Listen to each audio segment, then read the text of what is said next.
Donc, on laisse la parole à la au dernier grand témoin. Je lève mes lunettes cette fois-ci. Donc, c'est Marie-Odile Dessana, présidente de Franz Alzheimer. La voix ou malade?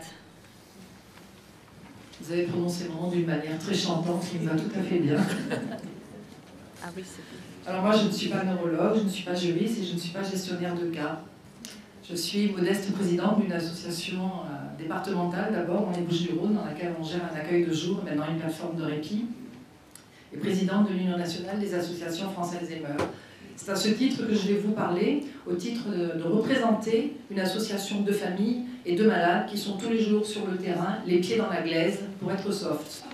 Donc ça, je tiens à le dire dès le départ, donc c'est cette vision-là que je vais vous présenter sur les Mayas en général et les gestionnaires de cas en particulier.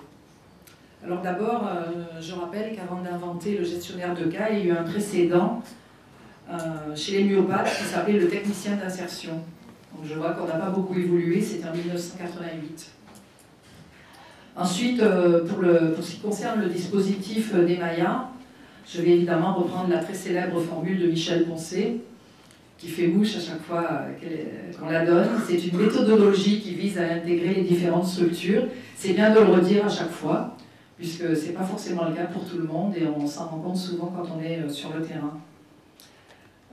Ensuite, je voudrais vous présenter quelques réflexions sur trois thèmes principaux qui seront le respect de l'autonomie, ensuite éthique et déontologie, et ensuite limites, légitimité et responsabilité.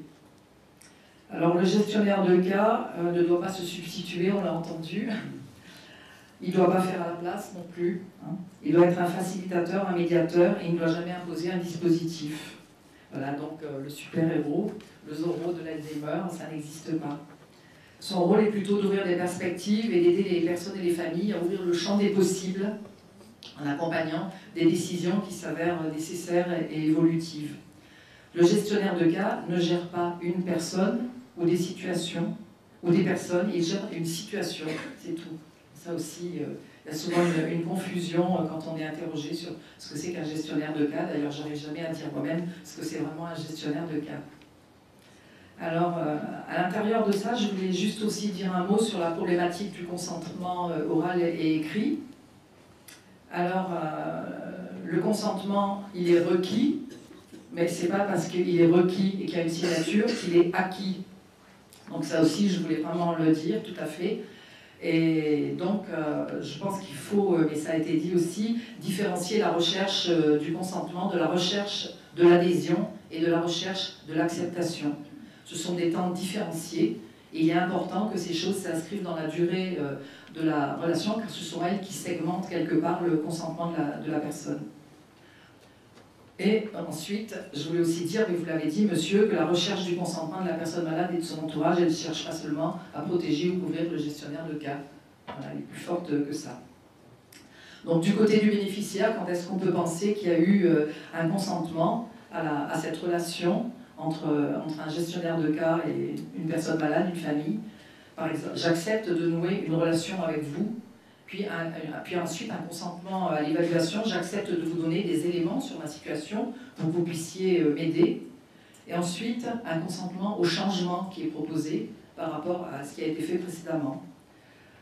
Donc là aussi, c'est Valérie Perras et Perrine Balzac qui ont dit que le consentement doit être recherché tout au long de l'adhésion de la personne et qui se manifeste essentiellement par le comportement, qu'on se doit à chaque rencontre d'observer, d'évaluer, de réévaluer, et de voir si oui ou non la personne a vu à quoi elle consentait vraiment.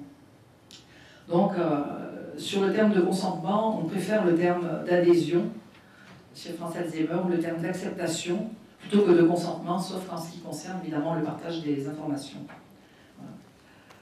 Voilà. Alors, sur la nécessité de nouer la relation de confiance, intervenir dans une situation de crise et encore plus dans une situation de refus, c'est pas aisé, c'est même extrêmement compliqué.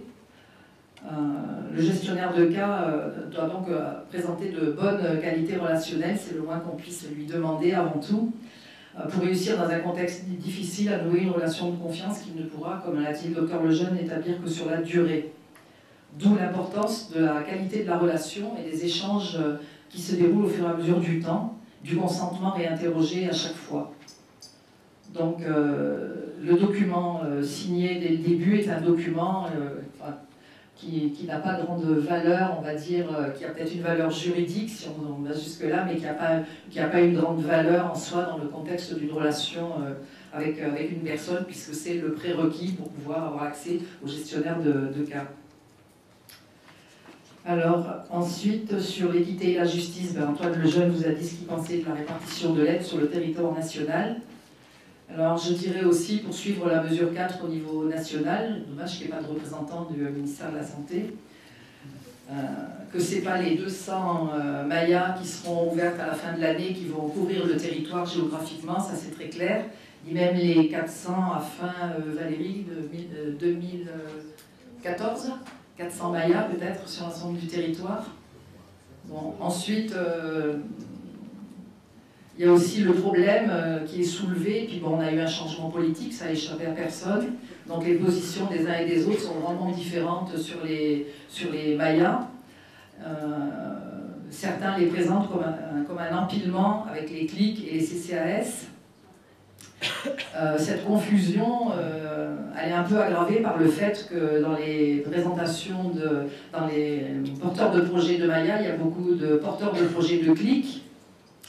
Et donc évidemment, ça entraîne une certaine confusion, puisque c'est donc quand le local est le même local que celui entre un CLIC et une Maya, que le personnel est un personnel partagé. Je ne sais pas bien comment on s'y retrouve, comment quand on ouvre la porte, on sait qu'on est au CLIC. On est dans une Maya, si on a un gestionnaire de cas, une assistante sociale. Enfin, pour les personnes qui viennent de l'extérieur, c'est assez compliqué et je pense que c'est pas très bon pour les Mayas, ça. Ensuite, le gestionnaire de cas porte-parole, vous l'avez évoqué aussi, monsieur, ça voudrait dire que la personne malade ou son aidant ne sont plus en mesure de porter eux-mêmes leur parole. Donc en ce sens-là, évidemment, nous, on peut pas l'entendre. Vous ne portez pas un gestionnaire de cas, pas vous en particulier, vous, gestionnaire de cas, vous ne portez pas la parole d'un autre, pas plus que lui, il ne porte sa situation. C'est une trop grande responsabilité. Ça serait un abus de pouvoir de prétendre porter la parole de quelqu'un d'autre. Et ça serait un handicap à engager une relation équilibrée dans ce duo qu'on doit former avec les personnes qu'on accompagne. Sur le point 2, éthique et déontologie. Alors pour moi, il est évident que la notion de secret, elle dépasse largement la notion du seul secret médical dans le contexte de cette relation, puisqu'on sait bien comment les familles et les aidants sont obligés de se mettre à nu pour pouvoir être aidés. Quand ils remplissent des dossiers d'aide financière, ils se mettent à nu. Quand ils demandent une aide à domicile, ils se mettent à nu. Enfin, il faut tout raconter de sa vie, de ses difficultés, de qui vit au domicile, avec combien d'argent, combien on paie d'impôts, si les enfants viennent vous voir le dimanche ou pas. Enfin, c'est quelque chose de très très difficile. Et pour moi, la notion de secret, quand on rentre à un tel point dans l'intimité des personnes, elle dépasse largement les problèmes de diagnostic ou d'aggravation de la maladie, enfin du secret au sens médical du terme. Ensuite, je me suis interrogée sur quelles informations le gestionnaire de cas est légitime à demander et à qui doit-il les demander, et en contrepartie, évidemment, quelles informations ce gestionnaire de cas est légitime à donner et à qui est-ce qu'il doit les donner. Donc je crois savoir qu'en ce moment, il y a une réflexion d'un organisme qui s'appelle la CNIL, qui est important sur la gestionnaire de cas, sur le métier de gestionnaire de cas qui n'en est donc pas un, et sur les informations qui peuvent être partagées dans le cadre de cette nouvelle profession, si elle devait en être une. Et je pense qu'il est prévu qu'il y a un décret pour pouvoir régler tout ça, donc je pense qu'on n'est pas tiré d'affaire encore, si c'est comme ça.